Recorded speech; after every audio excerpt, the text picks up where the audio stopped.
So when we talk about compound inequalities, one of the things we're going to look at is an AND statement. It's known as a conjunction. So let's take a look at x is greater than -2. So let's say -2 is right here, open circle, and x is greater than it, so we're going to the right. And then next, let's focus on x is less than 1. So there's +1, open circle, and because x is less than, we are going to the left. So to think about the idea of a conjunction, let's just do a quick example where we think about a number that is greater than -2 and smaller than 1. And you could probably list those numbers, the numbers that are bigger than -2 and smaller than 1, for example, -1 and 0. Those numbers would make that statement true. So let's go to the graph paper and let's see what a graph of that would look like if this is -2 and this is +1. And we want all the numbers that are between. That's what this is really saying. The numbers that are bigger than -2 and smaller than 1 are the numbers that are between it.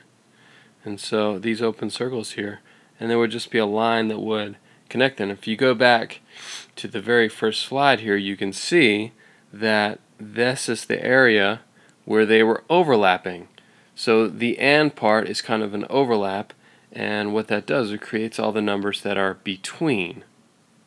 So let's take a look at the set notation for the numbers between -2 and +1. So we have our familiar x bar. X is an element of the real numbers. And then what we can actually do is physically write x in between those two numbers, -2 and +1. The interval notation looks like this. Because we have open circles, we need parentheses there, and this is going to be -2 and +1.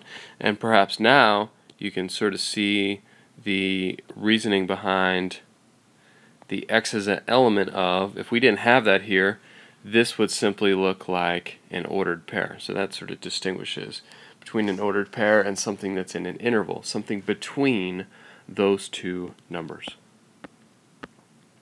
So let's take a look at one other example. Notice that I already wrote this sort of in the between format.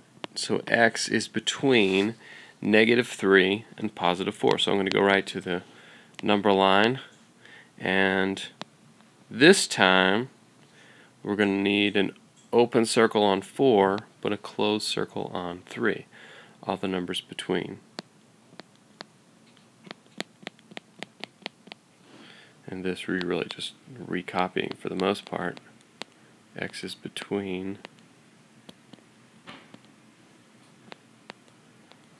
-3 and 4. And then the interval, x is an element of. So now we're going to need a bracket on -3 because it is included, closed circle, and a parenthesis on +4. So closed circle, bracket, open circle, parenthesis. Now let's do one where we need to actually do some solving and then see what the answer comes out to be. So notice that x is still stuck in between the two inequality symbols. So what we're going to do here is we're going to subtract 5 from both places. That's a little bit different than maybe things you've seen before. So we subtract 5, we get -8 is less than 2x, which is less than 2. And then we do the same thing to get rid of the 2. We divide by 2 and we divide it everywhere. And so that's going to give us -4x and 1. So it turns out x is between -4 and +1. So if we go to our number line, we'll put -4, we'll put +1. Open circles, because these are both less than or greater than. The set notation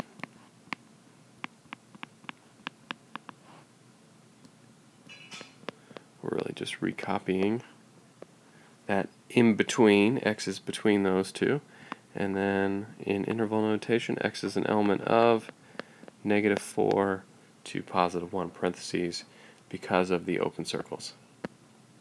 So now let's talk about a disjunction. So now we're talking about an OR statement.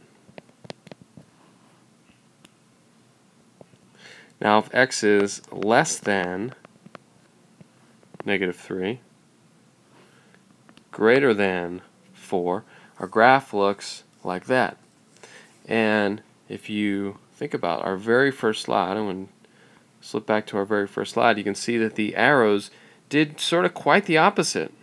See, notice the arrows in our first conjunction, where we use the AND statement, they overlapped. And you can see here, as we start to talk about disjunctions, they do the opposite. They don't overlap. They go in opposite directions.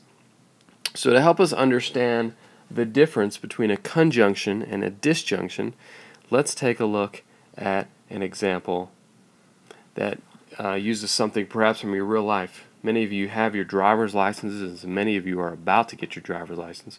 And when you do, you're going to find that mom will often force you to do some of her errands for her. So let's take a look at a situation where mom might send you a text message at the end of the school day and ask you to do a favor now that you are driving. So can we find a number that is less than -3 and greater than 4? See, and is a much different word than or. What if mom says to you, pick up your little sister from school and stop at the store for milk? What that means, of course, is that you have to do both. You've got to do both. If you come home without milk, you're in trouble. If you come home without your little sister, you're in trouble. But instead, what if your mom says this? Pick up your little sister from school or stop at the store for milk. And see, now you have a choice. If you come home without your little sister, what can mom say? Well, she said or. You can show her the text message. You said or. I could either do one or the other.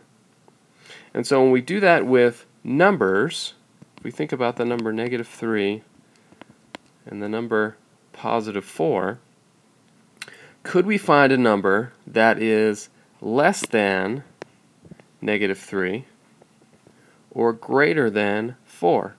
See, now all we need is either.